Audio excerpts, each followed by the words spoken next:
Fil-manifest elettorali tiegħu il-Partit Laburista qed jgħid li wara diskussjonijiet ma' dawk kollha involuti, gvern ġdid jissepara l-funzjonijiet tal-ambjent u tal-ippjanar li bħalissa qegħdin taħt awtorità waħda, il-MEPA.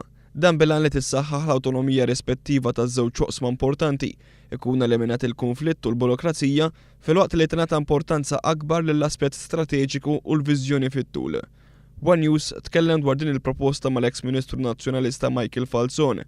Il-Perit Falzon qal li huwa ilu jitkellem fuq il-ħtieġa li dawn iż-żewġ funzjonijiet ikunu separati. Jekk wieħed jara dak li ktibt fuq da suġġett matul iż-żmien li għaddew, jiena dejjem kont tal-opinjoni li m'għandhomx ikunu maqgħudin f'awtorità waħda għal diversi raġunijiet u fil-fatt anki barra minn Malta u fl-Ewropa kollha ma naħsib li tsib mill-awtorità li toħroġ il-permessi u l-awtorità u l-Aġenzija tal-Ambjent maqgħudin flimkien.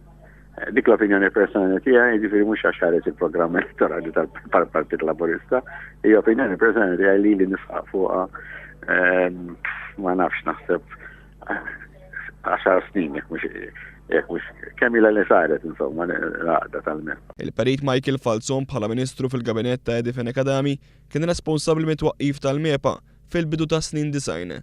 Dak iż-żmien il-funzjoni tal-ambjent u l-ippjanar minkejja li kienu jaqgħu taħt l-istess dikasteru kienu separati minn xulxin. Le jiena waqqaft il-Planning Authority u waqqaft ukoll il-Dipartiment tal-Ambjent. Separatament waqqafthom u mbagħad taqduhom jiena stess kont responsabbli għat-tnejn, imma jiena rajt funzjoni differenti.